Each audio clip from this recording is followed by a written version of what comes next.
Welcome back as we continue from where we stopped. Today, we're talking about fear, failure, and self-doubt, and how fear can be proof of growth. There is one invisible force that has stopped more dreams than poverty, more than lack of education, more than lack of opportunity, more than bad luck. That force is fear. Fear? Fear has convinced millions of people to stay in jobs they hate, to remain in unhealthy relationships, to silence their ideas, to hide their talents. People postpone their dreams until the right time. The tragedy isn't that people are incapable. The tragedy is that many people never discover what they were capable of because fear became their decision maker. Let's redefine fear. Most people believe fear is a sign that they shouldn't move forward. But what if fear is simply information? Think about every major milestone in your life. Your first day at school, your first interview, learning to drive. Yeah, that's a powerful exercise. Moving to a new city was a big shift. Then starting a business, becoming a parent, And giving a presentation was key. every meaningful step came with uncertainty. Fear wasn't telling you to stop, it was reminding you that you were entering unfamiliar territory. Growth almost always feels unfamiliar before it feels comfortable. Our brains are designed primarily to keep us alive, not necessarily to help us achieve our dreams. Thousands of years ago, avoiding unnecessary risks increased the chances of survival. Right, survival instinct. Today, the same protective system can mistake opportunity for danger. Your brain often reacts to public speaking, starting a business, applying for a promotion, introducing yourself to new people. These all require stepping out of your comfort zone with the same stress response it once reserved for physical threats. That's why courage doesn't mean your fear disappears. It means you recognize that your mind is trying to protect you while you consciously choose to move forward anyway. Right. Have you noticed something? Fear often speaks in very convincing sentences. What if you fail? What if they laugh at you? What if you're not good enough? What if someone else is better? But fear rarely asks another question. What if it works? What if this opportunity changes your life? What if one conversation leads to the career you've always wanted? What if today's discomfort becomes tomorrow's confidence? The stories we repeatedly tell ourselves shape the lives we eventually create. Let's talk about failure. Many people use the words failure and defeat as though they mean the same thing. That's a really important distinction, but they don't. Failure is an event.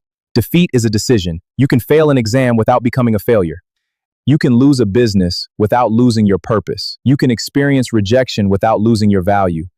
Failure happens. Defeat happens only when you stop learning and stop trying. That's powerful. History reminds us of this over and over again.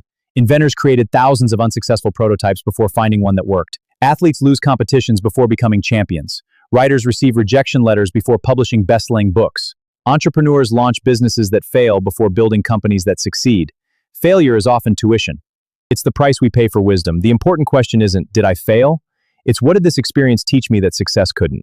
Imagine a master potter working with clay. The clay is pressed, turned, stretched, reshaped, I see. placed under intense heat. If the clay could speak, it might say, "Why are you putting me through this?" But the potter sees something the clay cannot yet see. The pressure isn't destroying it. The pressure is shaping it. Life often works the same way. The seasons that feel most uncomfortable may also be preparing you for responsibilities you're not yet ready to carry.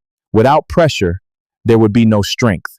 Without fire, there would be no finished vessel. Self-doubt is one of the quietest thieves of potential. It rarely screams, it whispers, "I'm probably not qualified. They're more talented than I am. It's too late. I'm too old. I'm too young. I'm not educated. I'm not experienced enough." But here's the truth. Almost everyone, even high achievers, experiences moments of self-doubt. The difference is that many successful people don't wait for self-doubt to disappear. We learn to act while self-doubt is still present. Action weakens fear. Avoidance strengthens it. People often ask, how do I become more confident? Confidence isn't something you download overnight. It's something you build. Imagine confidence as a bank account. Every promise you keep to yourself is a deposit. Every difficult conversation you have is a deposit. Every time you choose honesty over comfort is a deposit. That's a great perspective. Every time you stand back up after disappointment is a deposit. Over time, those deposits grow into something powerful. Absolutely. Not arrogance, not pride, quiet confidence. The kind that says, I don't know exactly what's ahead, but I've survived difficult seasons before, and I can face this one too. Let's address something that affects nearly everyone today: comparison. It's a challenge we all face. Social media allows us to compare our ordinary Tuesday with someone else's carefully edited highlight reel. We compare our chapter 2 with someone else's chapter 20. We compare our beginning with their breakthrough. Comparison can become dangerous because it shifts our attention away from our own growth. The only meaningful comparison is between who you were yesterday and who you're becoming today. Ask yourself, am I kinder? Am I wiser? Am I healthier? Am I more disciplined? Am I growing? That's the comparison that leads to lasting progress. Sometimes one more doesn't mean one more achievement. Sometimes it simply means surviving one more day. If you're grieving, carrying financial burdens, or struggling with anxiety, I see you. You're not alone. People wondering whether life will ever feel lighter again. If that's you, hear this. You don't need to solve your entire future tonight. Sometimes courage looks like getting out of bed, making one phone call, sending one application, talking to one trusted friend, taking one healthy meal, choosing not to give up today. Never underestimate what one faithful step can become over time. Take 15 minutes this week. Write a letter dated 1 year from today. Describe the person you hope to become. How do you think? How do you handle challenges? How do you treat others? What habits define you? What fears have you overcome? Then ask yourself one question.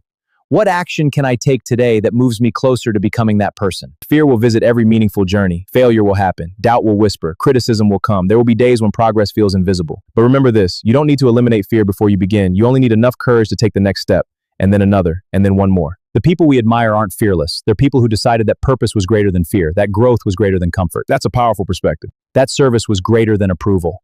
And those decisions, repeated over time, changed the course of their lives. We've learned how to face fear, survive failure, and quiet self-doubt. But what if the opportunities that could transform your life have been around you all along? In the next part, we're going to explore how successful people see possibilities where others see obstacles, how to turn setbacks into stepping stones, and how every challenge can become a ladder that lifts you to a higher level if you know how to climb it. This is where the mindset of the power of one more becomes a practical strategy for building a remarkable life.